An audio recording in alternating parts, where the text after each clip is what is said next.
How dare you? Make our planet great again.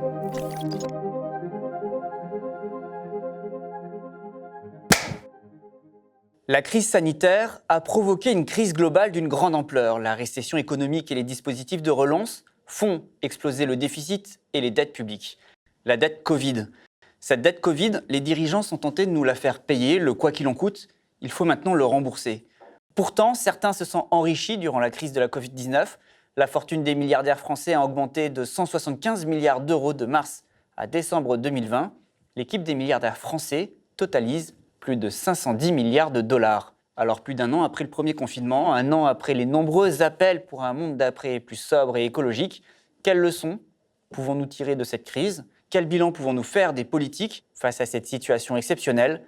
À quoi ressemble réellement ce monde d'après ? Dans ce contexte, l'ONG Attac a lancé une nouvelle campagne avec une pétition « Et si les ultra-riches et les multinationales payaient la crise ?» Pour en parler, je reçois sur le plateau Aurélie Trouvé, porte-parole d'Attac et agroéconomiste. Bonjour. Bonjour. Vous allez bien ? Oui, et vous ? Ça va. Alors le gouvernement a nommé Jean Arthuis, ancien ministre des Finances de Jacques Chirac, pour présider une commission sur l'avenir des finances publiques et réfléchir comment rembourser la dette Covid. C'est ça le monde d'après ? L'enfer austéritaire ? Faut espérer que non, mais c'est en tout cas ce qu'espère le gouvernement. C'est une forme de stratégie du choc, c'est-à-dire se saisir de la crise pour approfondir son agenda néolibéral. Alors je vais y revenir, c'est d'ailleurs plus tellement un agenda néolibéral, c'est surtout un capitalisme décomplexé au service des plus riches. Une stratégie du choc, vous dites. Une stratégie du choc, pour reprendre un peu l'expression de Naomi Klein, voilà. Stratégie... Ils vont profiter de la crise pour passer des politiques ? Pour encore approfondir, effectivement, une politique au service des plus riches. Il y a deux choses nouvelles.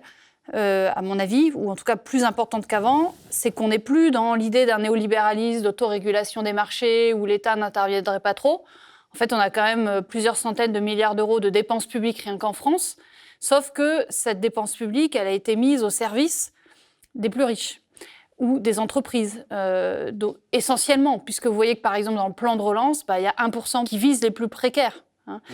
Donc c'est une dépense publique monstrueuse, mais en tout cas sans jamais lâcher l'objectif qui est de démanteler petit à petit les services publics, de privatiser, etc.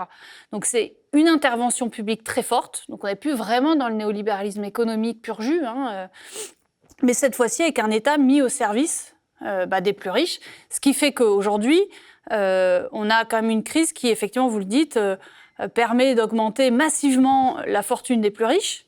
Je prends juste Bernard Arnault, il a quand même augmenté de plus de 60 milliards d'euros, enfin c'est vertigineux. Depuis mars 2020, sa fortune, je ne sais pas si vous vous rendez compte ce que c'est, plusieurs dizaines de milliards d'euros, c'est ce qu'on réclame pour les hôpitaux publics, pour l'éducation, pour avoir des moyens supplémentaires face à la crise. 40%, c'est l'augmentation de la fortune des milliardaires français de mars 2020 à mars 2021. Voilà. Donc, Liliane Bettencourt, c'est plus 20 milliards. Voilà. Donc, et dans le même temps, il y a eu, c'est vous qui avez compté justement, 8 millions de bénéficiaires de l'aide alimentaire fin 2020. Exactement. Donc, en fait, c'est vraiment une politique encore bien plus décomplexée au service des plus riches. Mais cette fois-ci, avec une dépense publique monstrueuse. On a vu aussi que l'État était parfaitement capable d'intervenir très rapidement dans l'économie de manière très contraignante, ce qui prouve qu'il peut le faire. Sauf que, qu'est-ce qu'il a fait avant tout ? Il a fermé les lieux. En fait, il a fermé les lieux culturels. C'était par ailleurs une contrainte très spécifique. Fermeture notamment des lieux culturels et fermeture aussi des restaurants, des bars, etc. Et puis à côté de ça, on laisse ouverts les grands magasins pendant tout un temps en tout cas. Donc voilà, il y a eu des choix qui ont été faits en termes de contraintes. Ce qui est sûr, c'est qu'on n'est plus dans le néolibéralisme économique pur jus. On est dans une intervention publique bien plus forte, au service des plus riches. Et puis, pour faire tenir tout ça, et ça c'est la deuxième dimension nouvelle, en tout cas plus importante qu'avant, encore, c'est un capitalisme très autoritaire. C'est-à-dire que pour faire tenir tout ça, il faut faire taire au maximum les voix de ceux qui s'opposent à ça.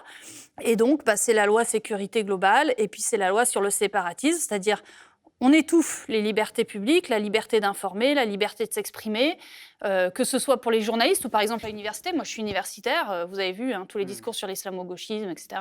C'est dangereux universitaire qu'il faut faire taire. Donc tous les lieux un peu d'expression et d'émancipation intellectuelle et culturelle, on les étouffe au maximum. pas pour rien qu'aujourd'hui tous les théâtres sont occupés, enfin beaucoup de théâtres sont occupés, c'est parce qu'il y a une réaction par rapport à ça du monde culturel, malheureusement pas assez du monde intellectuel d'ailleurs et universitaire, mais voilà, il y a eu une réaction du monde journalistique et des réalisateurs, par exemple à travers la lutte contre la loi sécurité globale. On essaye de faire taire ces voix qui s'opposent, d'étouffer ces vecteurs d'émancipation intellectuelle et culturelle.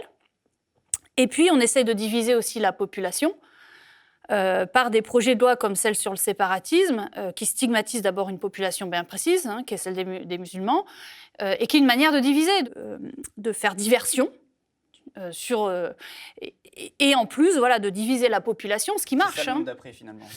Alors, ça, c'est celui d'Emmanuel Macron, avec sans doute, à mon avis, une alliance qui se prépare, qui est très dangereuse, qui est une alliance entre cette droite bourgeoise des riches, qui est celle d'Emmanuel Macron, bon, président des riches, ça, des ultra-riches, ça, c'est pas nouveau, et une droite identitaire d'extrême droite. Et je pense que cette alliance-là, ça a donné Salvini en Italie, ça a donné Boris Johnson, ça a donné Donald Trump. Je pense qu'aujourd'hui, on le voit, quand on voit le débat entre Darmanin et Le Pen, c'est très clair. Il l'accuse de mollesse. Bon, mais qu'est-ce qui se prépare derrière ? Il se prépare une alliance entre cette droite bourgeoise et cette droite autoritaire, identitaire, pardon, et qui, de toute façon, ces deux droites étant d'accord sur l'essentiel, c'est-à-dire servir les plus riches, le capital, la finance, simplement en étouffant encore davantage les libertés. C'est ça qui est nouveau par rapport à l'image que se donnait Emmanuel Macron au départ, moderniste, libéral, etc. En fait, il est progressiste, mais il n'est pas du tout libéral, en fait. D'ailleurs, il le montre aujourd'hui. Il n'est pas progressiste. Ni dans l'économie, et encore moins sur le plan sociétal, évidemment pas progressiste. Bon, mais ça, nous... On a écrit un bouquin à qui s'appelle « L'imposture Macron » dès la première année de son règne.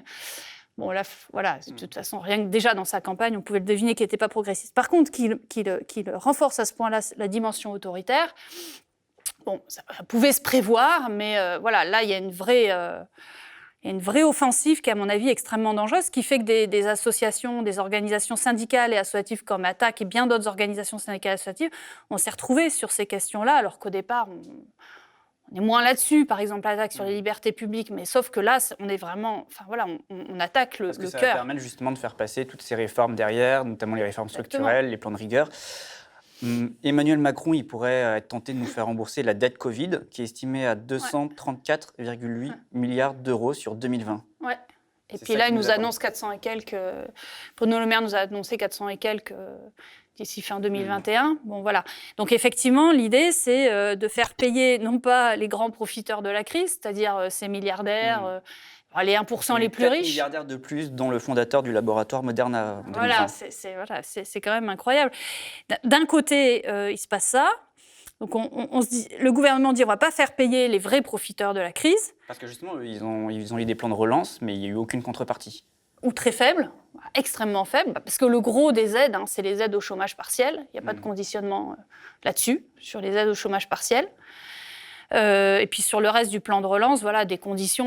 Nous, on demandait évidemment comme condition, par exemple, de ne pas verser de dividendes, au moins pendant 1 an, de maintenir l'emploi, de ne pas le précariser. Évidemment, par exemple, le respect des accords de Paris. Je veux dire, ça aurait pu être envisageable en mettant l'argent, vu les centaines de milliards d'euros dépensés quand même, on aurait pu penser que ça puisse servir à une transition, quoi, mais à que dalle.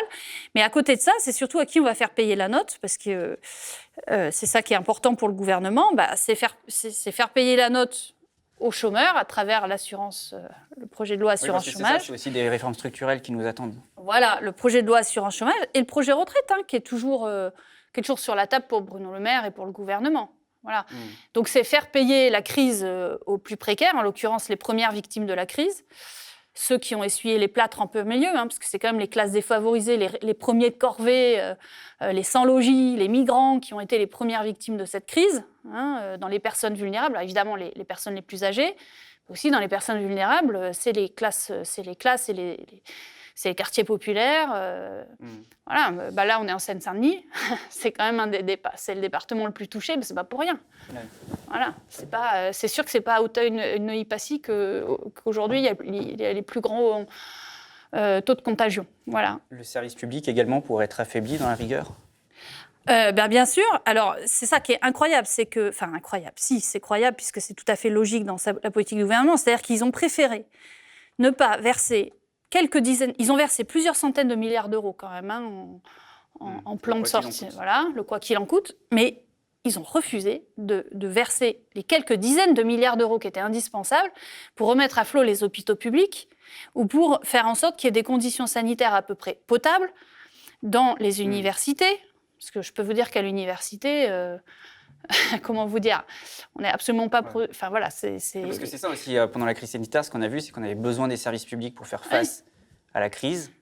Et au moment où on avait besoin d'eux, en fait, on s'est rendu compte qu'ils n'avaient plus les moyens pour faire face. Voilà, et donc du coup, ils ont effectivement choisi de manière en pleine conscience, Emmanuel Macron a choisi, décidé de ne pas verser ces quelques dizaines de milliards d'euros qui étaient nécessaires dans les hôpitaux publics. Nous, dans la coalition Plus Jamais Ça, avec la CGT, FSU, Solidaire, Attaque, tout ça, ce qu'on dit, c'est qu'il faut 100 000 emplois pérennes en plus dans les hôpitaux publics. Bon. On aurait pu recruter, on aurait pu donner des moyens en plus, etc. Que dalle. Donc ces quelques dizaines de milliards d'euros n'ont été dépensés ni dans les hôpitaux publics, ni dans les tests supplémentaires nécessaires, ni aujourd'hui, enfin dans les vaccins, avec une politique qui a été vraiment en dessous de tout, ni dans les écoles, pour faire en sorte que les conditions sanitaires soient un peu plus potables et qu'on n'ait pas les taux de contagion qu'on a eus et qu'on a toujours, ni dans les universités, ni dans les EHPAD, qui ont été... on a mis les personnes âgées, en gros, on les a laissés à leur triste sort dans des EHPAD dans lesquels on n'a pas mis les moyens. Donc ces quelques dizaines de milliards d'euros, en plus, je veux dire, sur un plan strictement économique, ça aurait pu être efficace. Je veux dire, parce que ça aurait pu enrayer un petit peu plus la pandémie, et même sur un plan strictement économique de reprise de l'activité économique, ça aurait été efficace. Mais c'était pour Emmanuel Macron et son gouvernement renforcer les services publics. Et ça, dans son logiciel, c'est impossible, puisque pour lui, il faut approfondir son agenda, que je n'appelle plus un agenda néolibéral en ce qui me concerne. Je pense que ce n'est plus un agenda néolibéral, c'est vraiment un capitalisme décomplexé au service des plus riches, avec une tentative d'alliance avec la droite autoritaire et identitaire. Alors qu'au moment où on applaudissait les soignants, on en payait les conséquences, mais là, justement, on va aggraver cette situation. Oui, on va évidemment l'aggraver. Enfin, la situation dans les hôpitaux publics est toujours extrêmement grave, évidemment. Il n'y a pas eu les moyens qui ont été mis en œuvre. Vous avez vu qu'il y a eu des fermetures de lits plutôt que d'en créer. Il y a des soignants qui ont des conditions de travail qui sont encore plus délétères qu'avant, avec des départs massifs. Le fameux Ségur de la santé n'a absolument pas permis de répondre aux problèmes et n'a absolument pas répondu aux attentes du monde syndical de la santé et même plus largement les revendications qui sont portées par exemple aussi par le CIH, la coordination interhôpitaux, par les syndicats des hôpitaux publics, etc. Il y a eu, c'est très très très en dessous de ce qui était demandé en termes de postes, en termes de moyens de lits. Vous avez donc décidé à Attaque de lancer notamment une pétition après le nouveau classement de Forbes qui dévoile le classement des milliardaires. Vous dites aujourd'hui il faut faire payer aux profiteurs la crise avec des mesures d'urgence, avec une fiscalité plus juste pour répondre aux enjeux sociaux et écologiques. C'est-à-dire ? Alors, d'abord, c'est le principe, quelque part, profiteur-payeur. C'est-à-dire, donc d'abord, c'est l'idée de faire payer les plus riches, qui sont ceux qui ont vu leur richesse le plus augmenter pendant la crise. Donc, les 1% les plus riches, en le faisant de manière progressive sur le patrimoine. Donc, une contribution exceptionnelle, mais qui durerait plusieurs années, puisqu'il y a quand même... aujourd'hui, on s'attend à 450 milliards de trous, dont acte. Donc, on va d'abord faire payer ceux qui ont profité de cette crise, à savoir les 1% les plus riches, et les très grandes entreprises, puisque ce serait aussi une contribution selon les bénéfices réalisés par les entreprises. Et donc évidemment, les bénéfices supplémentaires. Donc ça va s'attaquer en premier lieu, évidemment, à des entreprises comme Netflix, Amazon, etc. Parce qu'on s'est rendu compte qu'ils se sont enrichis pendant la crise. Bien sûr, ils ont, ou même Sanofi, qui a versé des dividendes bien plus importants à ses actionnaires, tout en licenciant, en recevant des aides publiques. Donc on a eu des plans de relance qui étaient favorables aux entreprises, aux propriétaires, aux grands industriels, mais qui étaient aussi polluants. En partie, voilà. Alors, il n'y a pas eu que le problème du plan de relance français, qui n'était pas du tout assez axé sur les services publics, sur la demande des classes précaires. Voilà, ça c'est clair. même si, voilà, il y a des mesures qui étaient nécessaires, hein, et notamment pour les petites et moyennes entreprises, mais sans doute c'était pas assez focalisé justement sur les petites et moyennes entreprises. Ça a quand même bien arrosé les très grandes entreprises, et en plus, effectivement, sans conditionnement social et écologique. Bon. Ouais, parce que l'écologie, on a un peu l'impression que c'est le grand absent, finalement. On a oublié de parler d'écologie dans tous ces plans. C'était quoi? C'était une relance effrénée du modèle capitaliste, finalement, plutôt que du modèle, d'un nouveau modèle du monde d'après, dont on a fait la publicité pendant des mois. Je rappelle juste, Emmanuel Macron, il a déclaré lors d'une allocution télévisée le 14 juin 2020, « Notre priorité est d'abord de reconstruire une économie forte, écologique, souveraine et solidaire ». Oui, bah évidemment, hein, c'est le verdissement du discours, le vernis. Ce soir-là, il annonçait un plan de relance de 100 milliards d'euros, donc 40 milliards issus du plan d'aide européen. Voilà, alors après, il y a des études, y compris du ministère, hein, des évaluations qui ont été faites, en fait, c'est peanuts, hein, vraiment focalisées sur l'écologie. Bon. Ça, c'est une première chose.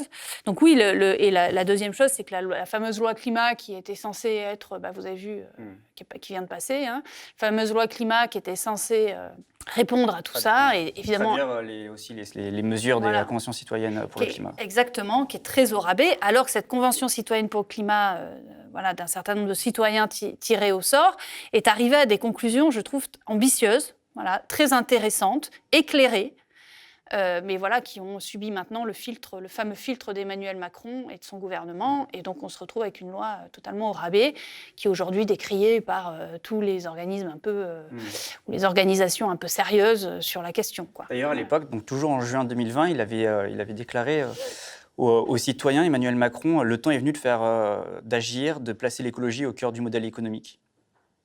Oui, que dalle. Mais ce qui est intéressant, alors, je pense que la politique d'Emmanuel Macron est de pire en pire, c'est le jour d'après en pire.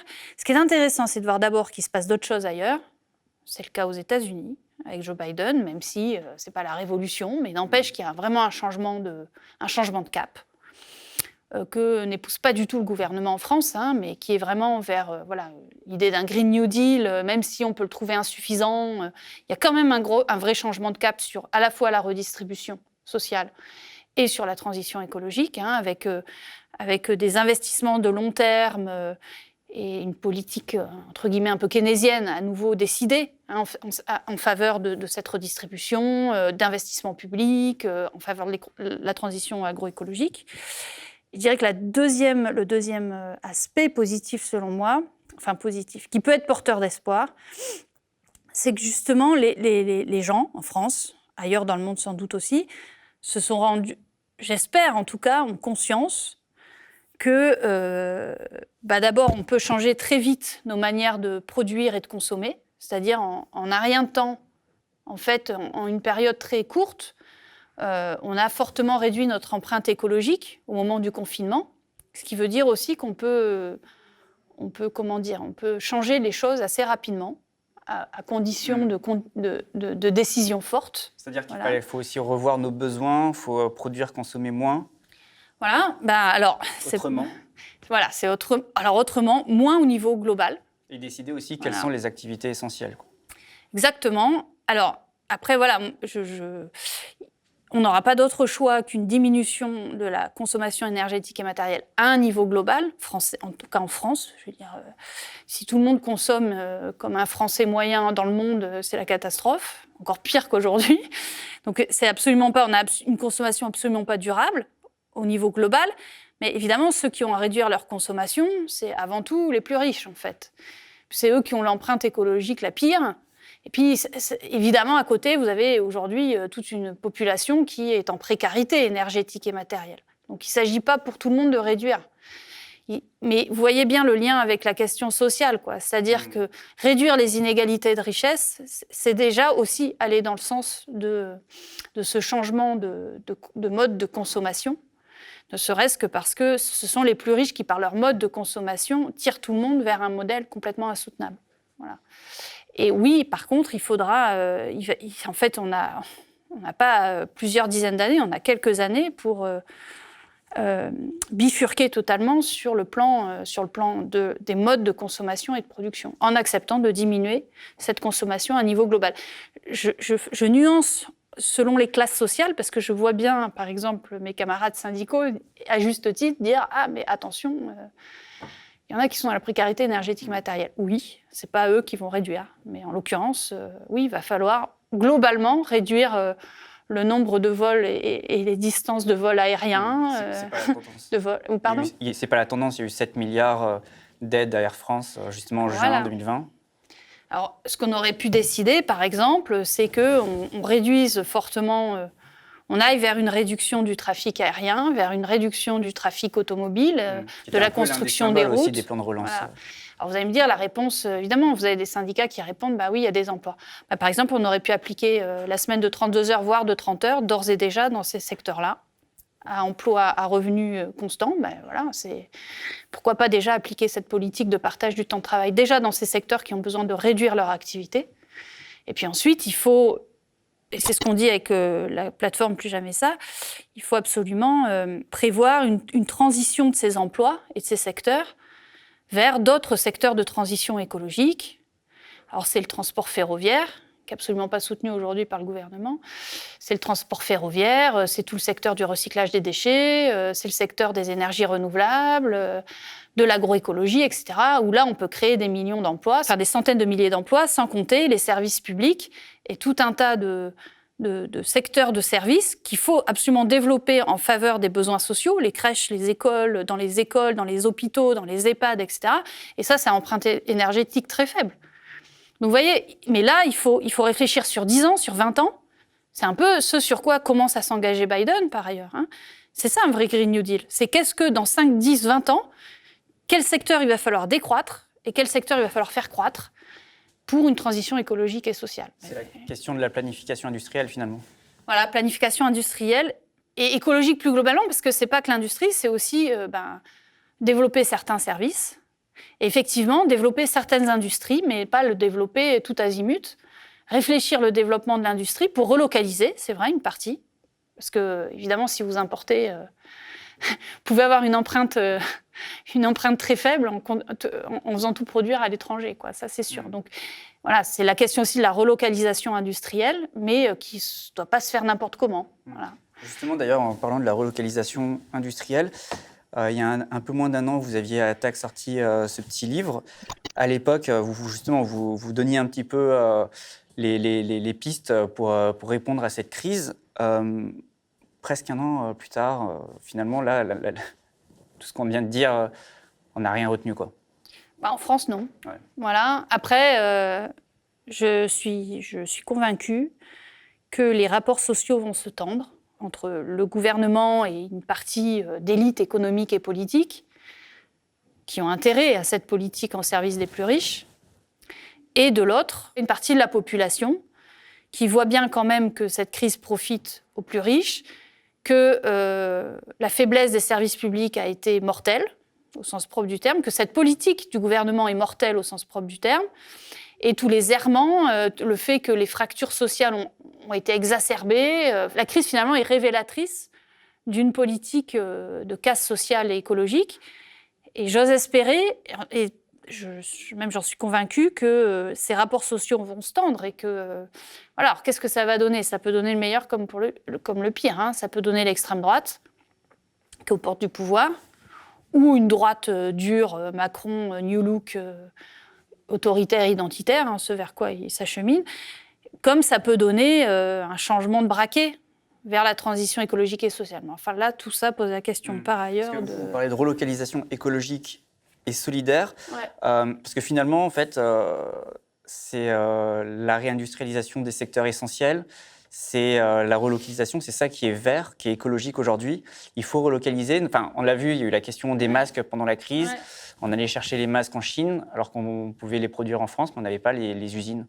Et en fait, ce qui est écologique, c'est de pouvoir les produire en France. D'abord, par exemple, je rappelle, par exemple, il y a une coopérative de masques, par exemple, qui n'a pas été soutenue par le gouvernement. Par exemple, une entreprise comme la Chapelle Darblay, qui fait du recyclage de déchets pour produire du papier, carton, etc., aujourd'hui n'a pas de soutien du gouvernement et risque de fermer.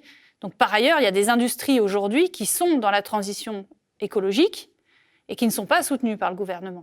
Enfin, je veux dire, aujourd'hui, on peut produire et il y a des entreprises qui peuvent le faire. Donc, enfin voilà, c'est parce que par ailleurs, le gouvernement a fait croire que c'était pas possible. Bien sûr que c'était possible. Et ils auraient pu, dès le début de la crise, investir massivement pour permettre de réorienter la production de certaines entreprises vers les masques, enfin la production de masques, de tests, etc. Ça n'a pas été fait. On n'entend plus beaucoup parler de cette revendication. Depuis, le gouvernement a redressé la barre. Il a ramené en France certaines des productions essentielles. Ah bah non. Non, et c'est vrai que vous avez raison, il y avait tout un débat autour de la relocalisation, dans une partie, une frange intellectuelle, je ne sais pas, ou médiatique. Bon, on parlait y compris au gouvernement. Et le gouvernement l'a repris, a senti le vent. Hein. Et aujourd'hui, c'est enterré, quoi. Parce que finalement, cette crise, c'est un peu le symbole de la mondialisation, ce qui s'est passé. Ouais, mais cette économie hyper mondialisée. Oui, ne serait-ce que, effectivement, parce ça a montré qu'on était extrêmement dépendant de biens essentiels produits ailleurs. Par exemple, l'essentiel des médicaments, vous savez, vient de quelques grands pays asiatiques sur les médicaments essentiels. Enfin, bon, on pourrait faire comme ça une longue liste. Ça a montré aussi à quel point la très grande intensité des flux touristiques, d'échanges, etc., faisait qu'une pandémie prenait, par rapport à il y a un siècle, une dimension internationale très, très rapide. Ce qui interroge aussi sur ce modèle-là, y compris les échanges de marchandises. Hein. Et puis voilà, surtout, ça a été révélateur, y compris dans des pays riches comme le nôtre, de l'incapacité de nos services publics à faire face à ce type de crise, quoi, parce qu'on a massacré les services publics depuis plusieurs dizaines d'années. Quoi. Mais du coup, ce quoi qu'il en coûte, il fallait quand même, on avait besoin, il fallait le faire. Parce que justement, tout à l'heure, on disait, vous parliez des emplois. C'est vrai qu'on risquait de perdre des emplois, mais bon, en même temps, tout ça, ça a eu un coût. Aujourd'hui, il faut le rembourser, il fallait le financer. Oui. Il a eu raison, Emmanuel Macron, Alors, le quoi qu'il en coûte, oui. Sauf que c'était quoi qu'il en coûte financièrement, mais pour ne pas répondre aux problèmes sociaux et écologiques. C'est ça le problème, c'est que le quoi qu'il en coûte a servi, in fine, à enrichir énormément les plus riches, et n'a pas servi à la transition écologique, et n'a pas servi à soutenir les classes les plus précaires. Voilà. Ni à développer des services publics qui pourtant sont essentiels pour faire face à la crise aujourd'hui. Donc le problème, c'est l'utilisation de ces fonds. Il fallait faire du quoi qu'il en coûte, mais pas pour faire ce qu'il a fait. On voit très bien la logique. C'est ça la stratégie du choc. C'est venir nous dire après, ça va venir, le discours il va monter, regardez, on a plusieurs centaines de milliards d'euros de dettes en plus, qu'il va falloir rembourser. Donc vous allez être bien gentils, vous allez accepter notre loi assurance chômage, notre loi sur les retraites, etc. C'est-à-dire tout le projet dont rêve Emmanuel Macron depuis le départ, c'est-à-dire casser ce qui reste de droits sociaux et de protection sociale en France. Quoi. Voilà. Et pourtant, il y a eu un plan, il y a eu un commissariat au plan avec François Bayrou. Justement, c'était au moment du plan de relance, c'était aussi pour pouvoir, c'était au moment où on parlait de la relocalisation, etc. C'est pour ça, finalement, on n'entend plus beaucoup parler de François Bayrou et de son commissariat. Il n'y a eu aucun plan. La planification dont vous parlez, c'est, je veux dire, au gouvernement aussi, on parle de planification. La planification dont vous parlez, c'est pas du tout la même et elle n'a jamais été concrète. Mais ça, c'est l'enfumage. Mais Emmanuel Macron est très fort avec ça. Hein. D'ailleurs, c'est en partie grâce à ça qu'il a gagné. Grâce à tout un discours. Il sait s'adapter aux attentes du moment par un discours mensonger, en fait, en balançant des mots. Planification, relocalisation. Du greenwashing aussi. Il se saisit de la question écologique, il se saisit de la question de la relocalisation, il se saisit de la question de la planification, pour finalement ne rien faire, ou pire, des fois, l'utiliser pour servir son propre agenda, qui est pour moi clairement un agenda pro-riche, qui se concrétise par les chiffres que vous avez mis en avant. Quoi. Pour conclure cet entretien, parce que là, on est plus ou moins au 3e confinement, je dis plus ou moins parce qu'il ressemble quand même pas beaucoup au précédent, mais on fait face toujours aux mêmes enjeux, aux mêmes problématiques. Et là, dans cette période de crise, il va falloir construire de la solidarité.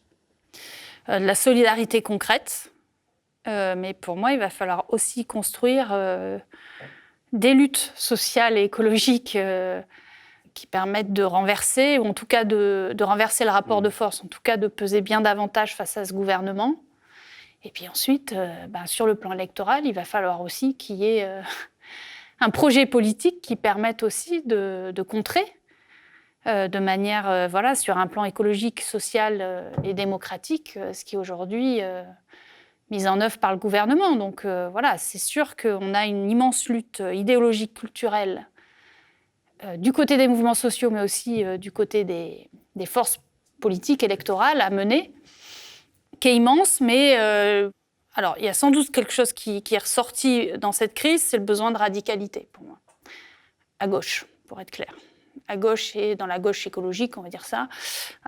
Donc du côté de la gauche et de l'écologie, c'est l'idée, en tout cas nous dans Plus Jamais Ça, où il y a une tonne d'organisations syndicales et associatives, c'est vraiment, y compris des grandes organisations, peut-être qui n'étaient jamais arrivées à une vision aussi systémique, de système, c'est vraiment l'idée qu'il faut s'en prendre aux racines même du système. On n'est plus à discuter d'une mesure à la marge, quoi. Vous parlez même de capitalocène, j'ai vu, ouais. pour parler de notre époque. C'est pas, évidemment, dire il faut mettre à bas le capitalisme.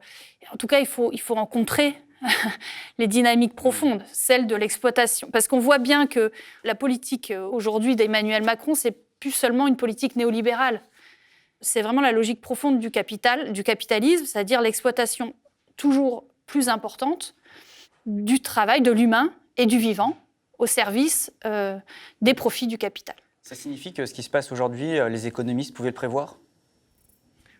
Alors c'est toujours compliqué de prévoir. Il y a un an, on pouvait le prévoir, cette sortie de crise par plus de crise finalement, avec de la rigueur, avec cette volonté de nous faire rembourser la dette. Ah oui, c'était un scénario qu'on redoutait, quoi. Mais bon, c'est toujours compliqué de savoir à l'avance aussi quel va être l'état du rapport de force, quoi. C'est-à-dire, est-ce qu'on va laisser Emmanuel Macron mener cette politique-là ? Moi, j'avoue qu'il y a un an, je pensais qu'il y aurait davantage, peut-être, après tous les discours qu'on a eus, de mouvements de lutte face à ce gouvernement. Le problème, je le dis, c'est les conditions sanitaires qui ont largement affaibli, en tout cas, là je parle moi de ce que je connais, c'est-à-dire les mouvements sociaux, ça nous a quand même énormément affaiblis. Enfin, voilà, c'est quand même très dur de lutter avec les règles sanitaires. Dans les manifestations, on ne se voit pas physiquement entre militants, enfin c'est très dur. On n'a pas envie de se retrouver au milieu d'une foule. Aussi, et puis ce qui n'aide pas non plus, c'est le déferlement de violences policières, qu'on a connu d'ailleurs pendant les marches des libertés et d'autres, le déferlement de violences policières qui fait qu'aujourd'hui, avant d'aller manifester, vous interrogez 2 secondes. Et qu'on ne voit plus un seul gamin en manif, mais à juste titre. Enfin, et donc, aujourd'hui, on fait face quand même à ça. Donc, c'est dur de se mobiliser.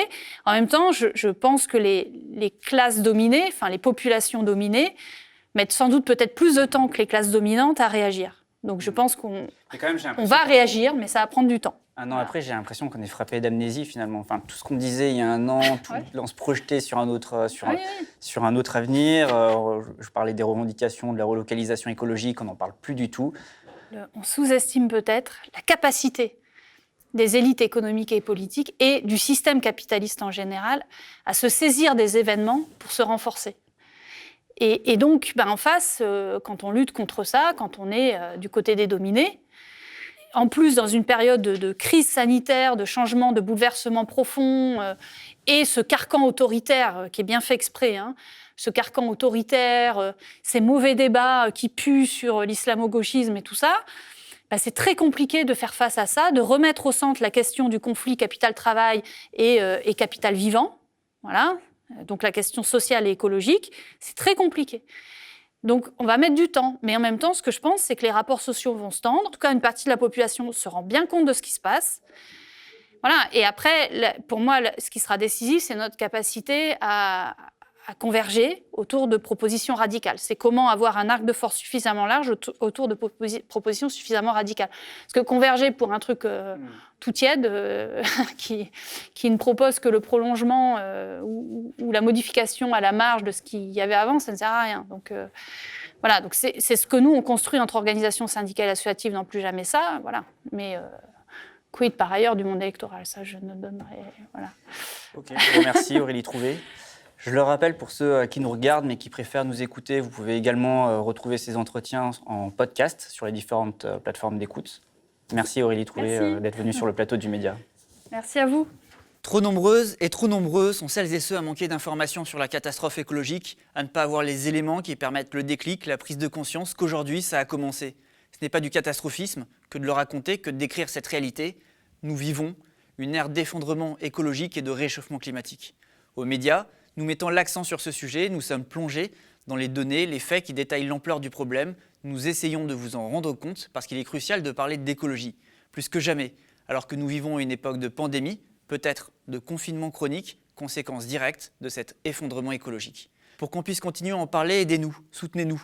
Le média se transforme, devient une SIC, une société coopérative, pour qu'ensemble nous soyons plus forts, que nous puissions raconter l'histoire de celles et ceux qui subissent ces phénomènes, ces catastrophes, de celles et ceux qui luttent, de celles et ceux qui cherchent des solutions. Je vous invite à nous rejoindre, à rejoindre la communauté des sociaux du média, à prendre des parts dans la coopérative. Vous aussi, devenez sociétaire, rejoignez-nous sur lemediatv.fr.